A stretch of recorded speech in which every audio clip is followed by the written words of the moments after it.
Hello दोस्तों, sexy root से में आपका स्वागत है।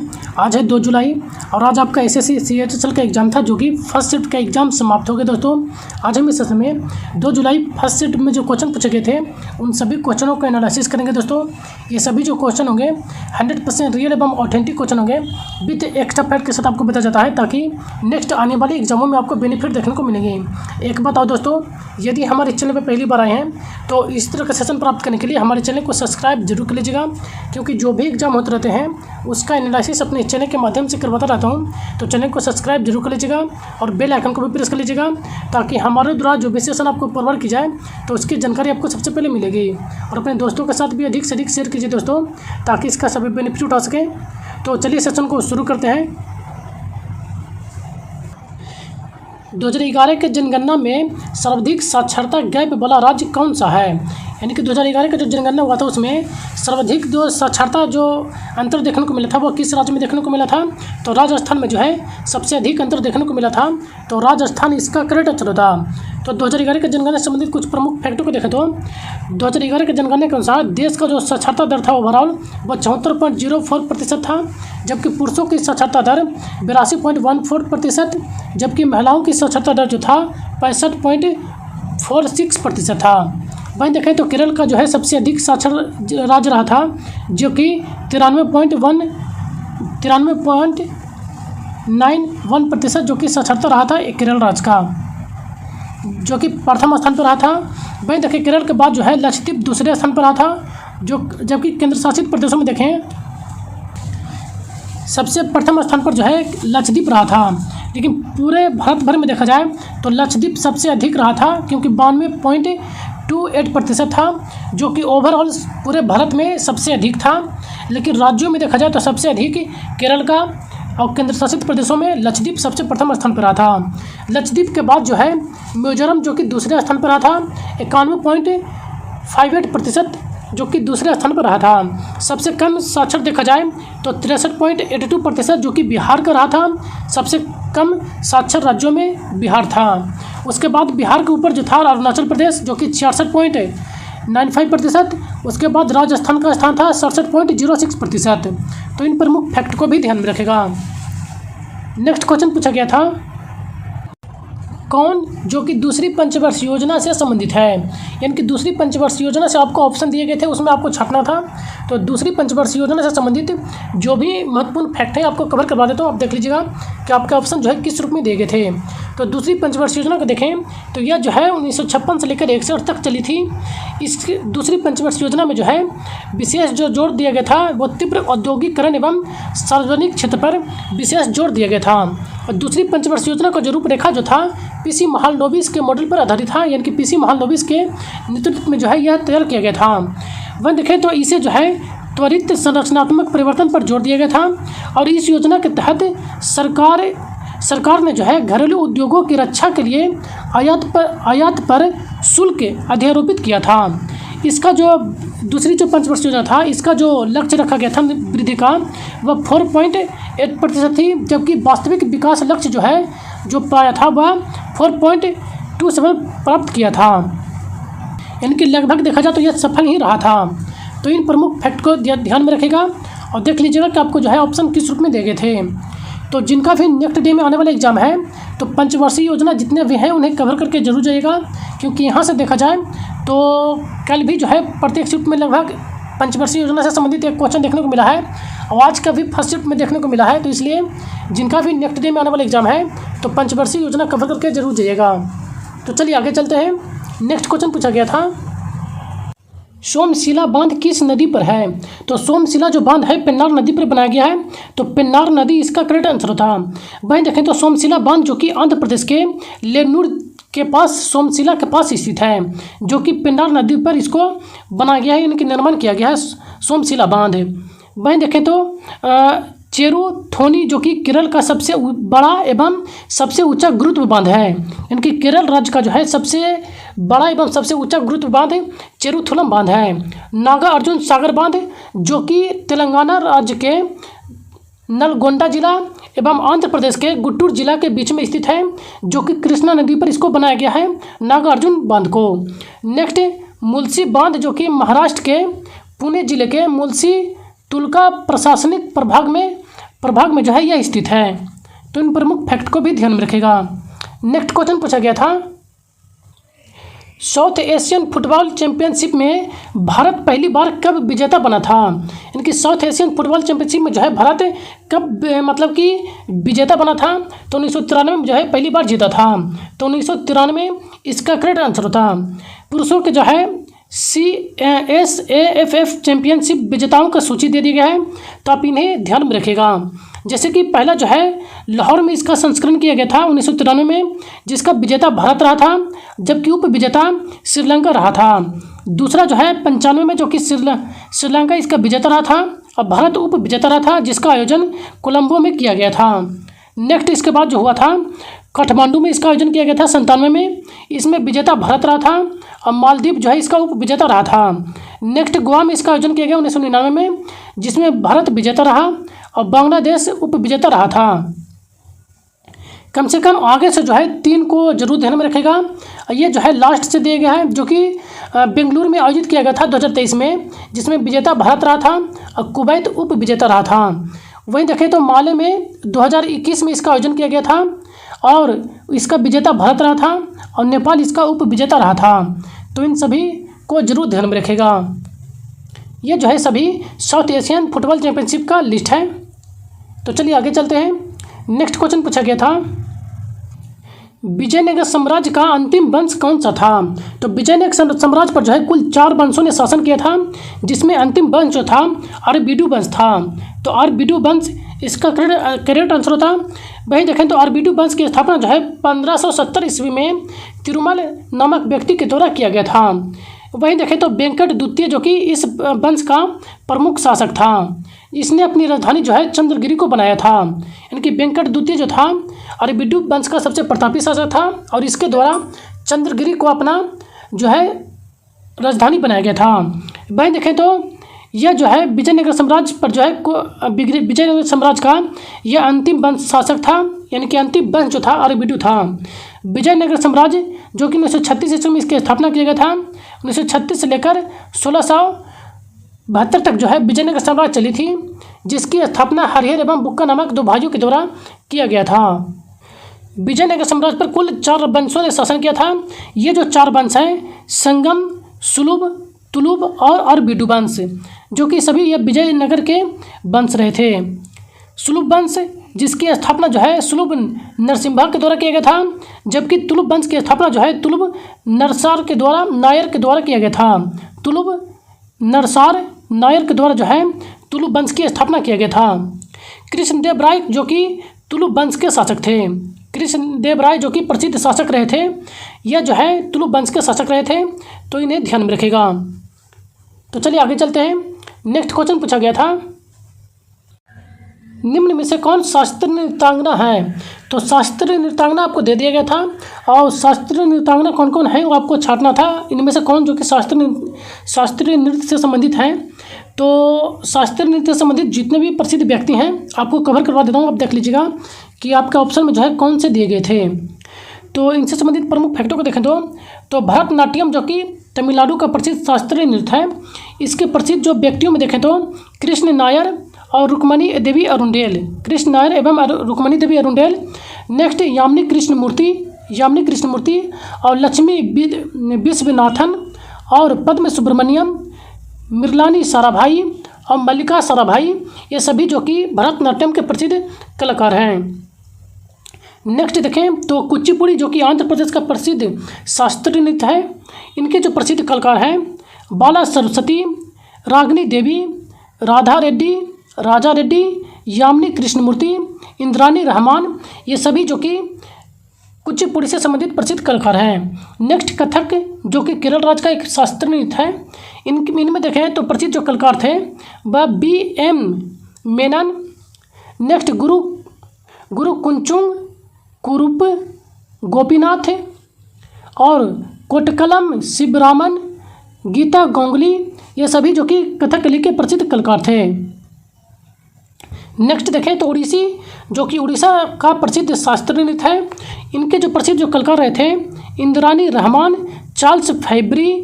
नेक्स्ट देखें तो गुरु पंकज चरणदास, केलुचरण महापात्रा, सोनल मानसी, सोरेन लोवेन और मारियाल बारवी जो कि ये सभी जो हैं उड़ीसी के प्रसिद्ध शास्त्रीय नृत्य के प्रसिद्ध नृत्यांगना हैं। नेक्स्ट मणिपुरी जो कि मणिपुर राज्य से संबंधित एक प्रसिद्ध शास्त्रीय नृत्य है। इनमें देखें प्रसिद्ध व्यक्तियों को तो राजा भागचंद्र और रविंद्रनाथ टैगोर, नयना, सुवर्णा, रंजना, दर्शना, गुरु बिपिन सिंह, ये सभी जो कि मणिपुरी शास्त्रीय नृत्य से संबंधित है। नेक्स्ट कथक जो कि उत्तर प्रदेश का प्रसिद्ध शास्त्रीय नृत्य है। इनके प्रसिद्ध जो व्यक्ति हैं वो लेडी लीला, सोखी, बिरजू महाराज, लच्छू महाराज, सितारा देवी, दैवंती जोशी, ये सभी जो कि कथकली के प्रसिद्ध कलाकार हैं। नेक्स्ट मोहिनीअट्टम जो कि केरल राज्य का एक प्रसिद्ध शास्त्रीय नृत्य है। इनके जो प्रसिद्ध जो व्यक्ति थे वह B.M. मेनन और कल्याणी अम्मा, सुनंदा नायर, कलामंडलम क्षमावती, माधुरी अम्बा और जयप्रभा मेनन, ये सभी जो कि मोहिनीअट्टम के प्रसिद्ध कलाकार थे। तो इन सभी प्रसिद्ध कलाकार को जरूर ध्यान में रखेगा क्योंकि यहाँ से 1 से 2 क्वेश्चन डिफरेंट आपको देखने को मिलेंगे, क्योंकि शास्त्रीय नृत्य से संबंधित जो है 1 से 2 क्वेश्चन जरूरी पूछे जा रहे हैं। तो चलिए आगे चलते हैं, नेक्स्ट क्वेश्चन पर देख लेते हैं। नेक्स्ट क्वेश्चन पूछा गया था, ए मेरे वतन के लोगों जो गीत है वह कौन सा गीत है। यानी कि आपको पूछा गया था कि राष्ट्रीय गान है, राष्ट्रीय गीत है, इस रूप में मतलब ऑप्शन दे दिए गए थे। तो ये मेरे वतन के जो लोग जो गीत है यह एक देशभक्ति गीत है। तो देशभक्ति इसका जो है करेक्ट आंसर होता। बाकी आप ऑप्शन देख लीजिएगा कि आपका ऑप्शन जो है किस रूप में दिए गए थे। तो ये मेरे वतन के लोगों ये जो गीत है ये जो लिखा गया था वह किसके द्वारा लिखा गया था, तो प्रदीप के द्वारा जो है ये पुस्तक लिखा गया, यह जो गीत था लिखा गया था प्रदीप के द्वारा। और यह जो है C. रामचंद्रन के द्वारा रचित किया गया था, इनकी इसके रचयिता है। इनकी यह जो गाया जो गया था वो लता मंगेशकर के द्वारा यह जो है गाया गया था, ये मेरे वतन के लोगों। यह गीत जो है 1962 के जो भारत चीन युद्ध हुआ था उसी के दौरान जो है भारतीय सैनिकों की याद में जो है दिलाने के लिए ये मेरे वतन के लोगों को जो है गाया गया था।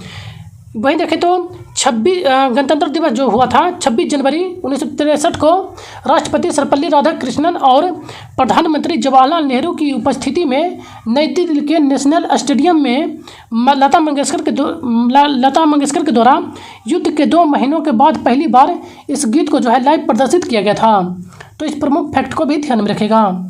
नेक्स्ट क्वेश्चन पूछा गया था, वाद्य यंत्र एवं उससे संबंधित सही व्यक्ति का मिलान करें। यानी कि वाद्य यंत्र एवं उससे संबंधित जो व्यक्ति थे उनका मिलान करना था। तो ये प्रसिद्ध वाद्य यंत्र दे दिया गया है एवं उसके प्रसिद्ध वादक है। तो आप इन्हें जरूर कवर करके जाइएगा क्योंकि यहाँ से भी जो है 1 से 2 क्वेश्चन डिफरेंट पूछे जाते हैं कि कौन से प्रसिद्ध व्यक्ति किस वाद्य यंत्र से संबंधित हैं। जैसे कि देखें तो सितार जो कि मोस्ट इम्पोर्टेंट है। तो सितार के प्रसिद्ध जो वादक हैं वह पंडित रविशंकर हैं। तो इन्हें आप ध्यान में रखेगा। नेक्स्ट देखें तो सरोद के प्रसिद्ध वादक जो कि अफजल अली खां एवं अल्लाह रखा खां और अली अकबर खां, ये सभी जो कि प्रसिद्ध सरोद वादक हैं। संतूर वादक में देखें तो शिव कुमार शर्मा जो कि प्रसिद्ध हैं और भजन सुपारी लाल, ये जो है प्रसिद्ध संतूर वादक हैं। नेक्स्ट शहनाई में जो है बिस्मिल्ला खां और अली रखा खां और हुसैन खां, ये सभी जो हैं प्रसिद्ध शहनाई वादक हैं। बांसुरी वादक में देखें तो प्रसिद्ध जो है हरिप्रसाद चौरसिया, पन्ना लाल घोष जो कि प्रसिद्ध हैं। पर तबला वादक में देखें तो जाकिर हुसैन और अल्लाह रखा, ये सभी जो है तबला वादक के प्रसिद्ध वादक हैं। तो कम से कम इतना जरूर ध्यान में रखेगा, सितार, सरोद और संतूर, शहनाई, बांसुरी और तबला, क्योंकि यहाँ से जो है बहुत बार क्वेश्चन पूछे जाते हैं। तो चलिए आगे चलते हैं। नेक्स्ट क्वेश्चन पूछा गया था, पारसियों के द्वारा कौन सा त्यौहार मनाया जाता है। तो इसका हमें प्रॉपर तो ऑप्शन नहीं प्राप्त हो पाए थे, तो लेकिन पारसियों के द्वारा जो भी महत्वपूर्ण त्यौहार मनाए जाते हैं वो आपको कवर करवा देता हूँ। आप देख लीजिएगा कि आपके ऑप्शन कौन से दिए गए थे। तो पारसियों के द्वारा प्रमुख जो त्यौहार मनाए जाते हैं, संपादित करें, नवरोज, खोरदा, दसाल, जरथ्रुनो, हमबर्स और फ्राबार, देगन, पपेटी, जमदो, नवरोज, ये सभी जो हैं पारसियों के द्वारा मनाए जाने वाले प्रमुख त्यौहार हैं। तो इनमें से आप देख लीजिएगा कि आपके ऑप्शन कौन से दिए गए थे। नेक्स्ट क्वेश्चन पूछा गया था कि मानसून के बाद कौन सी फसल उगाई जाती है, यानी कि मानसून के बाद कौन सी फसल जो है लगाई जाती है। तो मानसून के बाद जो है खरीफ फसल को लगाया जाता है। तो खरीफ फसल इसका करेक्ट आंसर होता। खरीफ फसल के अंतर्गत देखें तो धान, मक्का, मूंगफली, बाजरा, तिल, सोयाबीन, कपास, ये सभी जो है खरीफ फसल के संबंधित हैं। तो यदि फसल के नाम दिया गया होगा तो आप देख लीजिएगा कि इनमें से कौन से दिए गए थे। तो चलिए आगे चलते हैं। नेक्स्ट क्वेश्चन पूछा गया था टेनिस ओलंपिक में भारत कब शामिल हुआ था। तो टेनिस ओलंपिक में पहली बार जो भारत है 1924 में शामिल हुआ था। तो 1924 इसका करेक्ट आंसर था। भारत के जो है ओलंपिक में पहली समूह में जो है 1924 को भेजा था टेनिस खेलने के लिए। वहीं देखें तो टेनिस जो कि ओलंपिक का शुरू से ही यानी कि 1896 से ही जो है ओलंपिक का एक हिस्सा रहा था। नेक्स्ट देखें तो इनसे संबंधित कुछ प्रमुख फैक्ट को कवर कर लेते हैं। तो जैसे ये जो है ओलंपिक से संबंधित कुछ प्रमुख फैक्ट हैं, तो चलिए इनको कवर कर लेते हैं। तो जैसे कि प्राचीन ओलंपिक देखें तो 1776 से जो है शुरू किया गया था। इनकी प्राचीन ओलंपिक की शुरुआत 1776 ईस्वी पूर्व में हुआ था, जो कि ग्रीस के ओलंपिया शहर में खेला गया था। ओलंपिक की पहली बार जो है ग्रीक गॉड जोस के द्वारा जो है यह खेला गया था। आधुनिक ओलंपिक की खेल की शुरुआत 1894 ईस्वी में फ्रांस के बैरन डी क्वर्ती के द्वारा शुरू किया गया था। वहीं देखें तो अंतर्राष्ट्रीय ओलंपिक समिति की स्थापना 23 जून 1894 ईस्वी को स्विट्जरलैंड के सैंकेंस में जो है इसका स्थापना किया गया था, अंतर्राष्ट्रीय ओलंपिक समिति का। वहीं देखें तो 1913 में ओलंपिक ध्वज प्रस्तावित किया गया था।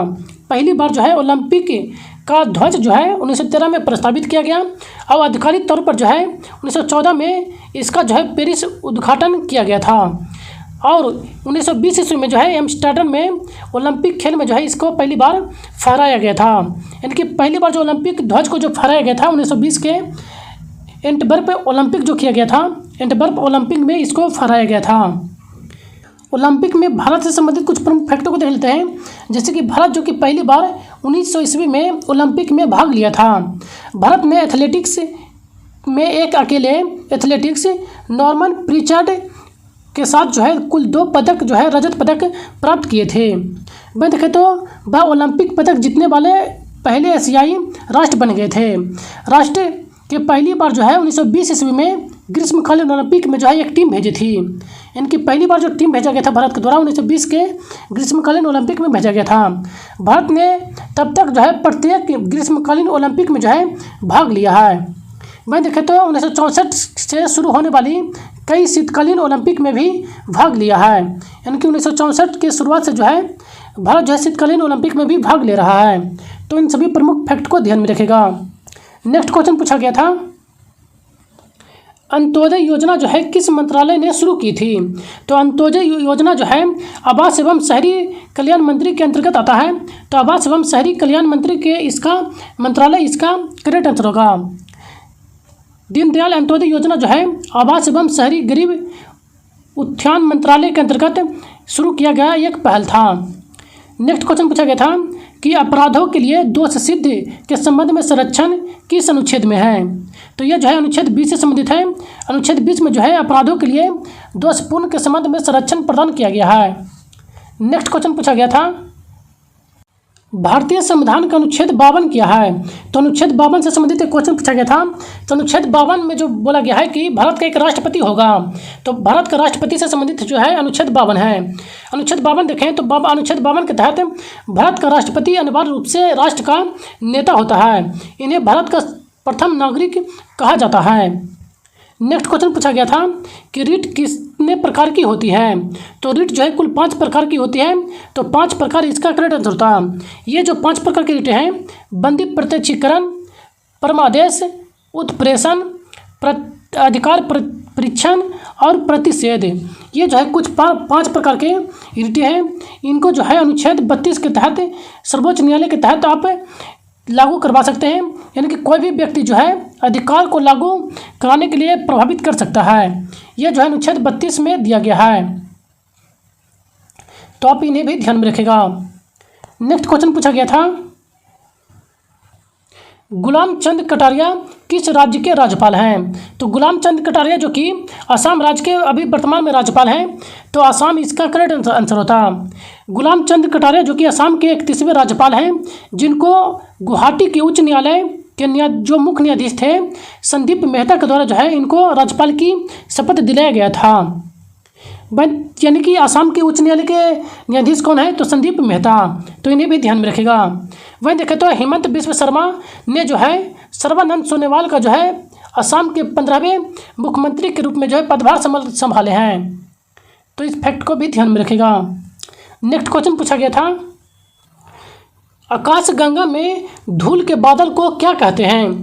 तो आकाश में जो धूल के बादल दिखते हैं आकाशगंगा में, उसे निहारिका या नेबुला कहते हैं। तो इन दोनों में से देख लीजिएगा कि आपके ऑप्शन कौन से दिए गए थे। तो निहार या नेबुला जो है आपका करेक्ट आंसर होता। तो आज का ये लास्ट क्वेश्चन है दोस्तों। यदि सेशन पसंद आए तो चैनल को एक लाइक जरूर करके जाइएगा दोस्तों, और अपने दोस्तों के साथ भी अधिक से अधिक शेयर कीजिए ताकि इसका सभी बेनिफिट उठा सकें। और जो भी एग्जाम होते रहते हैं दोस्तों, उसका एनालिसिस अपने चैनल के माध्यम से करवाता रहता हूं, तो इस चैनल को सब्सक्राइब जरूर कर लीजिएगा। और जॉब से संबंधित जो भी नोटिफिकेशन वगैरह आते रहते हैं उसकी जानकारी भी जो है अपने इस चैनल के माध्यम से करवाता रहता हूँ, तो इस चैनल को सब्सक्राइब जरूर कर लीजिएगा दोस्तों। और इसका PDF आपको टेलीग्राम चैनल पर प्रोवाइड करा दीजिएगा, जिसका लिंक आपको इस वीडियो के डिस्क्रिप्शन बॉक्स में मिल जाएगा, वहाँ से इसका PDF भी प्राप्त कर सकते हैं। तो चलिए मिलते हैं नेक्स्ट सेशन में। सेशन में बने रहने के लिए धन्यवाद। Thank you.